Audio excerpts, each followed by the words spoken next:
자, 안녕하세요. 주식 나텔입니다. 제가 지난 영상을 제가 보니까 말을 너무 많이 더듬더라고요. 그래서 다시 한번 더 깔끔하게 정리해 드리기 위해서 영상을 촬영하게 됨을 알려드립니다. 자, 지금 현재 시각은 새벽 2시 31분이고요. 미장 체크하고 또 종목 발굴하고 분석하고 하는 날고 잠도 안 오고 해서 이따가 CCS 종목을 한 번 더 얘기를 해 드리도록 하겠습니다.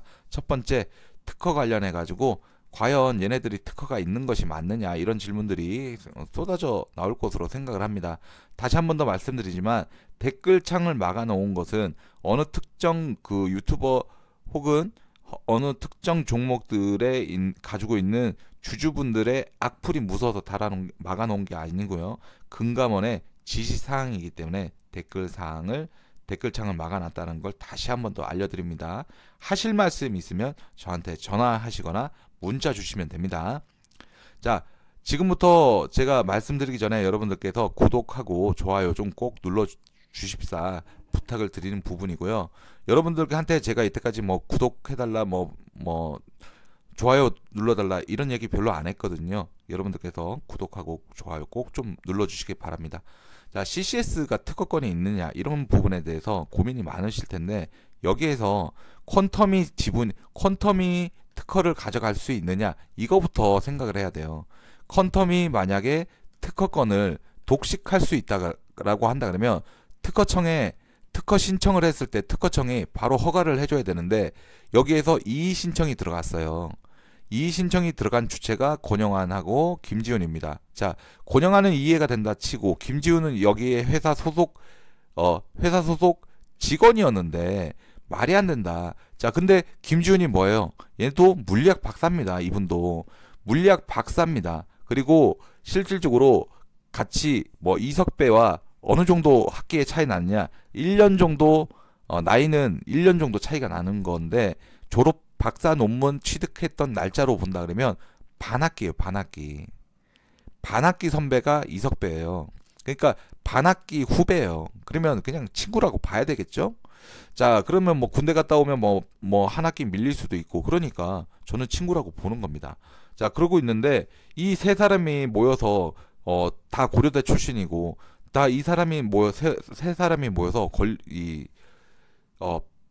연구소에서 같이 연구를 할 때, LK99에 대한 연구를 할 때, 자, 이석배가 이렇게 얘기할 수 있을까요? 자, 내가 이 회사 대표니까 CEO니까 여기 근로계약서 쓰자. 근로계약서에 이 연구로 발생되는 모든 권리는 퀀텀 에너지와 이석배인 내가 갖고, 너네들은 직원이니까 거기에 대한 뭐 보너스 정도만 주는 걸로 우리 계약을 하자라고 했고, 오케이 했을까요?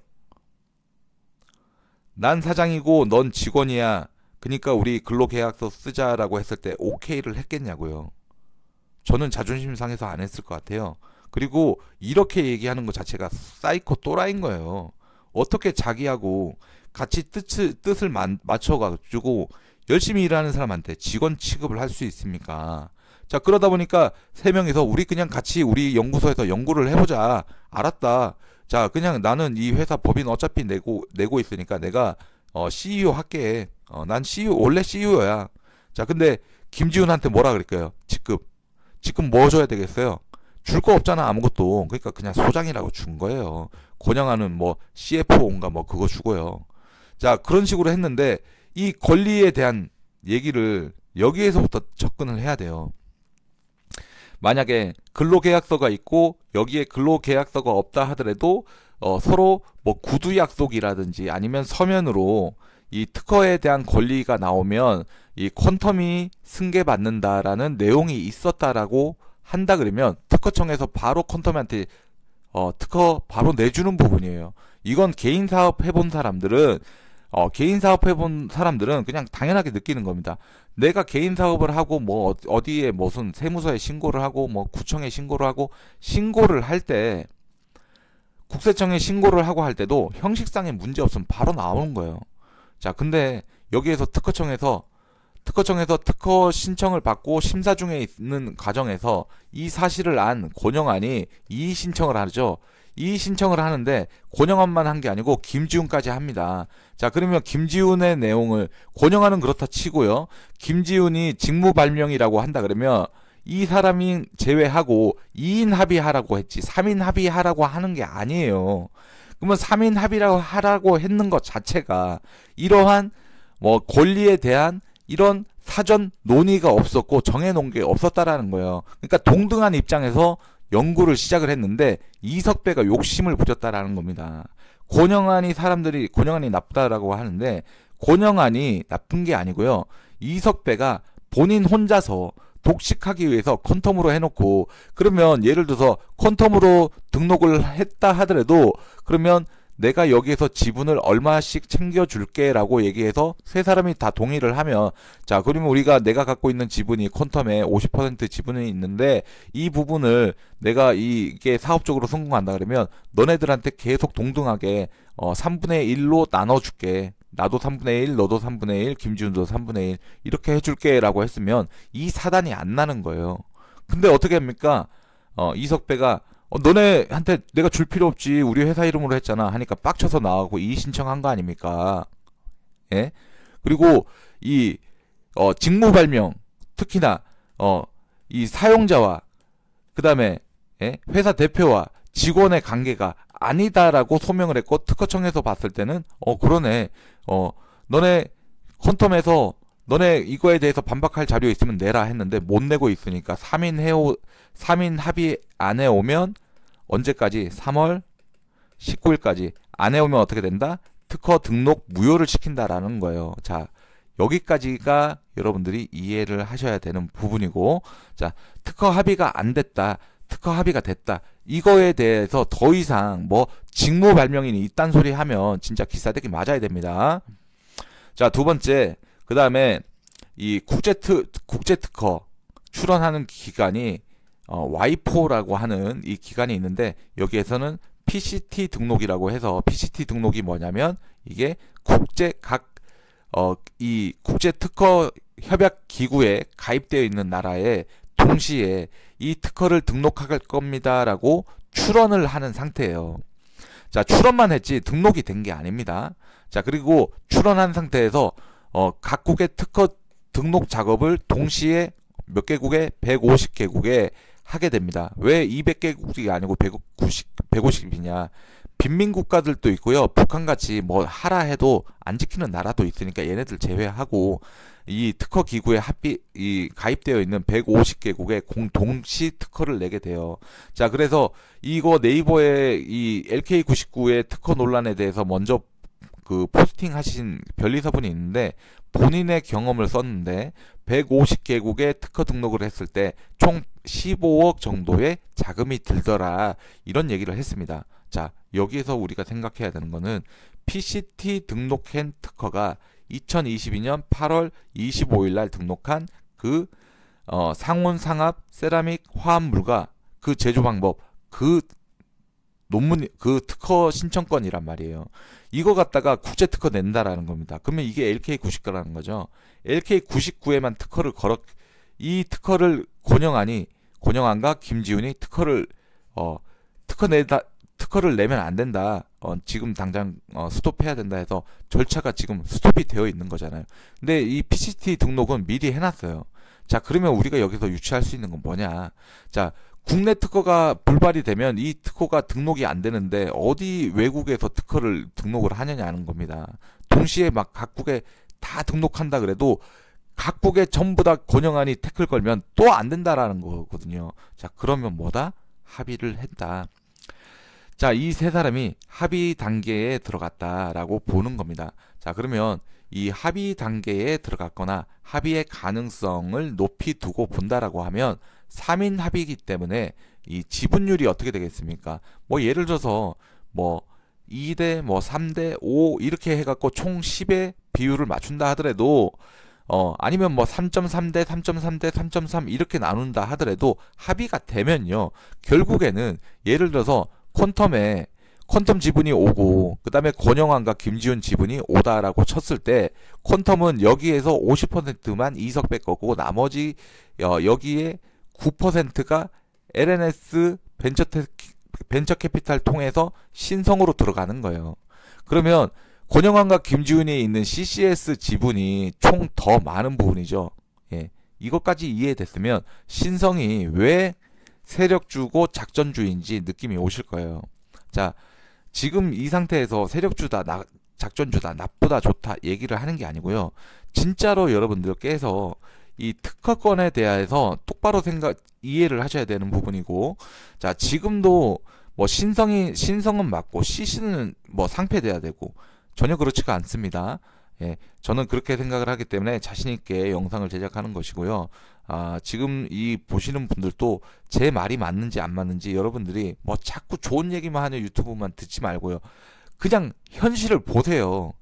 예를 들어서 제가 이 얘기를 또 하는데, 여러분들이 땅을 샀어요. 땅을 경매로 1억에 샀습니다. 이 도로가 있었는데 알고 보니까 이 도로 요만큼이 동네 이장 거란 말입니다. 그러면 이 이장이 1억 내놔라, 안 그러면 이 땅을 못 지나간다 하고 울타리 쳐놓고 이러면 이 땅 그냥 맹지되는 거예요. 맹지되면요 건물 못 올려요. 아무것도 할 수 없단 말이에요. 울며 겨자 먹기로 이걸 사야 된단 말입니다. 아니면 도로 승낙권을 얻거나, 경매해 보신 분들은 다 아실 거예요. 자, 지금 상태가 딱 그런 거예요. 누가 알바낀지는 모릅니다. 예, 우리는 알 수가 없어요. 각자 이 세 명의 이 사람들의 입장이 다 다른 부분인데, 나중에 합의가 되고 이렇게 된다 그러면 지분이 제일 작은 사람이, 지분 낮은 사람이 알바낀 거예요. 자, 알바끼가 되는 부분이고, 이 세 사람이 지분 합의를 통해서 이 국내 특허를 등록 완료할 수 있을 것 같으니까 굳이 비용을 들어서 국제 PCT 등록을 했다, 이렇게 생각을 하는 부분이고요. 지금도 뭐 신성이 뭐 올라간다? 올라가면 올라가는 거고, 예. 근데 저는 떨어질 확률이 더 높다고 봐요.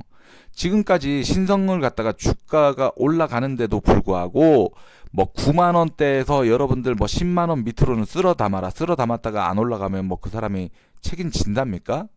자, CCS 지금 담아가지고 떨어지면요 그냥 떨어지는 거예요. 방송국이니까. 예. 뭐 원래 500원이니까 500원대로 갈 수 있겠죠. 근데 사내이사로 권영환과 김지훈이 존재하는 이상 절대로 동전주로 갈 이유도 없고 상장 폐지 요건도 안 됩니다. 그래서 저는 여기서 쓸어 담아라 얘기를 하는 거예요. 왜? 고점에서 내가 여기서 쓸어 담으라 하면 나쁜 놈이에요. 자, 지금 쓸어 담으라는 겁니다, 여러분들. 자, 그러면 어떤 일이 벌어지느냐? 자, 둘의 퀀텀과 CCS, 그러니까 뭐 퀀텀과 CCS가 아니고요. 퀀텀과 권영환, 그리고 김지훈, 이 사이에 합의가 이루어진다고 했을 때 지분이 어떻게 될지 모르겠지만 퀀텀보다는 권영환과 김지훈 지분이 월등하게 많을 것이다. 그럼 퀀텀의 지분 50%는 이석배 주머니로 들어가고, 예, 퀀텀이 가지고 있는 그 수익은 50%는 이석배한테 들어가고요. 나머지 9%가 신성으로 돌아갈 수 있어요. 신성으로 바로 갈 수 있느냐? 그것도 아니에요. 나머지 9%에 대한 이 권리로 뭐 예를 들어서 뭐 배당 이익금을 받는다거나 투자 이익금을 갖다가 나눠서 지분만큼 나눠 갖는다던가, 이렇게 됐을 때 신성으로 바로 가는 게 아니고요. LNS 캐피탈 통해서 여기에 또 신성이 50% 갖고 있잖아요. 그럼 9% 여기다 지급을 해요. 그럼 100억이다라고 하면 퀀텀이 번 것만 100억이다라고 했을 때 50억은 이석배한테, 9억은 LNS한테, LNS에서 9억을 50% 지분 갖고 있는 신성에다가 이익금 반납하면 4.5억이라는 겁니다. 말도 안 되는 거죠. CC는 어떨까요? 더 많이 받겠죠? 이 간단한 논리를 자꾸 퀀텀만이 특허를 낼 수 있고 이석배만 LK99를 만들 수 있고, 제가 분명히 얘기하는데 권영환이 되게 똑똑한 사람입니다. 그리고 CC를 뛰쳐나와가지고 퀀텀을 뛰쳐나오고 이를 바닥 갈면서 시총 작은 어느 상장사를 하나 골라서 우회 상장하려고 하는 거예요. 자기 사업을 하기 위해서. 자, 그렇게 모든 걸 준비해서 나온 사람이 권영환이고, 이석배는 등 떠밀려 나온 사람이에요. 누가 이기겠습니까? 여러분들 같은 동등한 권리를 가진다고 쳐봐요. 동등한 권리를 가진다고 쳐봐요. 그러면 이제 기업으로 들어가겠습니다. 자, 그러면 CC는 직접 대주주로 들어올 수 있는 그린 BTS와 퀀텀에 있는 권영환 박사 그리고 김지훈 이 두 사람의 지분으로 인해서 지분을 가져오기 때문에 직접적인 관련주가 되는 부분이고, 신성은 LNS 캐피탈 지분 50%, 거기에 다시 퀀텀으로 연결이 되고, 이 퀀텀의 지분 9% 수익금 받아갖고 50% LNS하고 나누고 그거 다시 신성으로 들어가면 얼마 되지도 않는다라는 거예요.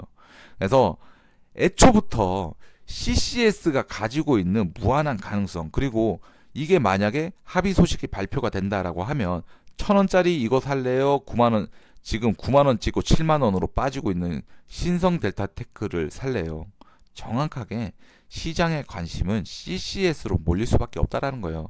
자, 그래서 여러분들 이 구간에서 주워 모으시면 됩니다. 떨어지면 더 땡큐는 거고요. 올라가면 올라가는 대로, 떨어지면 눌리면 눌리는 대로 살 수밖에 없어요. 왜? 합의 소식 뉴스 나오고 공시 떠버리면 그때는 잡고 싶어도 못 잡습니다. 그리고 두 종목이 키 맞추기 한다라고 하면 지금 1,000원짜리 사가지고 예를 들어서 만원까지만 간다 하더라도 10배 아니겠습니까?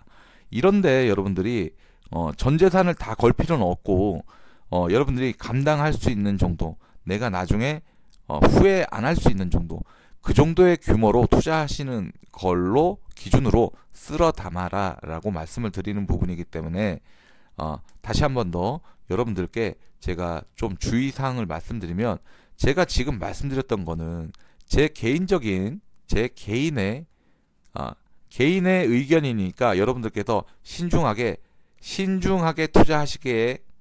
하시길 바라겠고요. 그 다음에 나중에 뭐 이 종목 샀는데 떨어졌어요, 뭐 저한테 항의하셔도 어쩔 수 없다라는 거 다시 한 번 더 말씀을 드립니다.